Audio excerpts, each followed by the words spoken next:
హైదరాబాద్ నుంచి వచ్చే international project ఇదైతే నిజంగా మీరు ఎస్ఆర్ కళ్యాణ మండపం తర్వాత అప్స్ అండ్ డౌన్స్ పడ్డాయి, కొన్ని సినిమాలు సరిగ్గా ఆడలేదు, మీరందరూ సక్సెస్ అలాగే ఇచ్చారు, ఫెయిల్యూర్ కూడా అలాగే ఇచ్చారు కిరణ్ బ్రోకి. కానీ ఏ రోజు కూడా ఎస్ఆర్ కళ్యాణం తర్వాత ఆయన అంత హిట్ కొట్టిన తర్వాత ఇండస్ట్రీ నుంచి అంత అప్లాజ్ వచ్చిన తర్వాత కూడా ఆయన ఇలాగే ఉన్నాడు. దాని తర్వాత నేను మీకు బాగా కలిసి 2-3 అటు ఇటు అయ్యాయి, అప్పుడు ఇలాగే ఉన్నాడు. ఓన్లీ థింగ్ ఈజ్ ప్యాషన్ అంతే. ఎప్పుడు అడిగినా కూడా బ్రో మనము మంచి వర్క్ చేద్దాము, రిజల్ట్ ఆడియన్సే ఇస్తారు అని. సినిమా ఫ్లాప్ అయినప్పుడు మీ మీమ్స్ కానీ, ఎస్పెషల్లీ మీమర్స్ తమ్ముళ్ళు, మీ ప్రతి మీము దాంట్లో పెట్టిన ప్రతి కామెంటు అండ్ మీడియా వాళ్ళు ఇచ్చిన ప్రతి కామెంట్ ప్రతిదీ బుక్లో రాసుకున్నాం. ఈ సినిమా మ్యూజికే కాదు, కెమెరా కాదు, రైటింగే కాదు, స్క్రీన్ ప్లే కాదు, ప్రతి ఆస్పెక్టు అట్మాస్ఫియర్లో 10 సార్లు చెక్ చేసుకొని మేము అనౌన్స్మెంట్ ఇచ్చాము.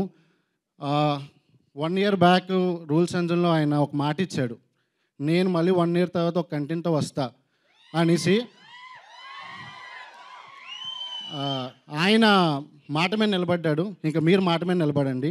హైదరాబాద్ నుంచి వస్తున్న ఒక కా అనే ఇంటర్నేషనల్ ఫిలిం కంటెంట్ అయితే ఏమాత్రం తక్కువ ఉండదు. ఎందుకు ఈ మాట అంటున్నాను అంటే, రేపు రిలీజ్ అయిన తర్వాత ఒక్క రవ్వ కూడా మీకు తగ్గదు అందులో, నో డౌట్. అట్మాస్ఫియర్తో టీం మొత్తం యంగ్ టీం అందరం, అసలు మా ఆర్ట్ డైరెక్టర్ అయితే యంగెస్ట్ ఆర్ట్ డైరెక్టర్ ఇండియా, 23 ఉంటుంది. అండ్ విశ్వాస్ భయ్య అండ్ సతీష్ భయ్య ఇద్దరు డియోస్, అంటే ఈ స్టేజ్ మీద డియోస్ ఎక్కువ ఉన్నారు. సతీష్ భయ్య and Daniel and Sujith and Sandeep bro.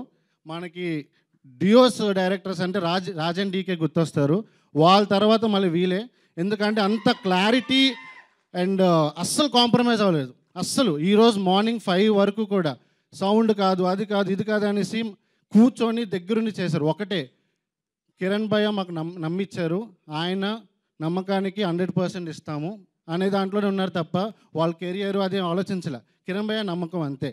So ఈ బ్రో మీరిద్దరూ చాలా మంచి సినిమాలు చేయాలి, రాజ్ అండ్ డీకే లెవెల్లో వెళ్ళాలనుకుంటున్నాను.